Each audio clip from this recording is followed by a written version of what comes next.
A year ago, the Florida Gators needed a brilliant jump pass from a certain blue-chip freshman quarterback to beat LSU.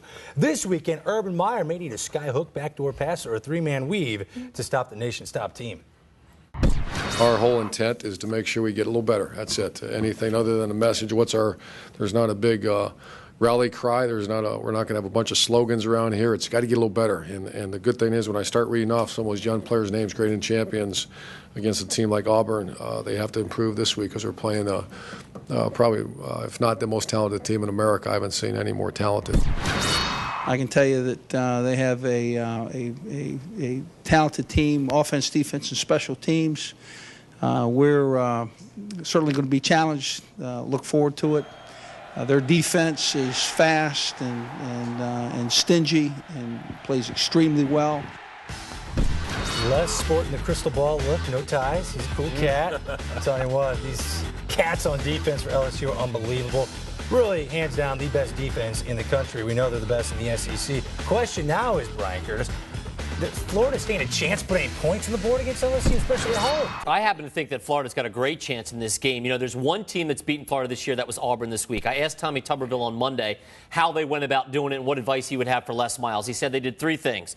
They slowed down the rushing game of Florida as much as they could. They contained but didn't stop Tim Tebow. And he pointed out that they only allowed 78 yards after contact, not after the catch. So as soon as one guy was getting to the ball carrier or the receiver, a lot of other guys were piling on. He thinks even though the speed's going to be different for LSU, if LSU can do those things, they've got a good shot in this game. Well, I think the key is going to be the rushing game. If you look at Auburn, they hit Florida in the mouth. Yep. Florida has a young defense, but they have a ton of speed on there. But you got to go directly at them. Hit them in the mouth. Keelan Williams, Jacob Henson. You got Ryan Perlew, who's going to play some at quarterback. Those guys have to run straight at this Florida defense and hit them in the mouth. Run downhill. Well, you know, it's hard to argue with Florida's offense. They're 16th in the country. The one thing I would say is this, is that they have too much Tim Tebow. I mean, it's Tim Tebow, 19 carries. That's the problem with them offensively.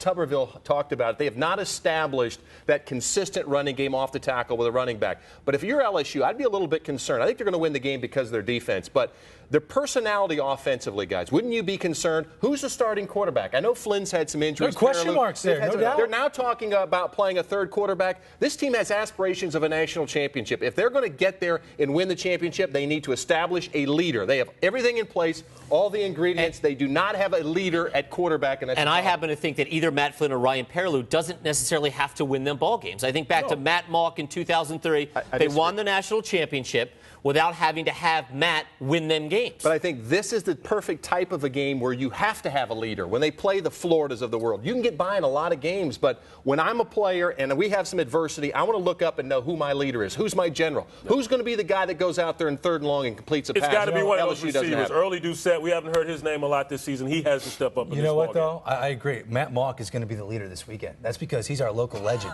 On the Chick-fil-A SEC tailgate. That's right, the same quarterback that led LSU to a national championship will join David Pollack and me for the big preview. The Chick-fil-A SEC tailgate. We will be live from Baton Rouge at 2 o'clock Eastern. That is an hour long of live television. Brian Curtis will also be in Baton Rouge reporting there, talking to Les Miles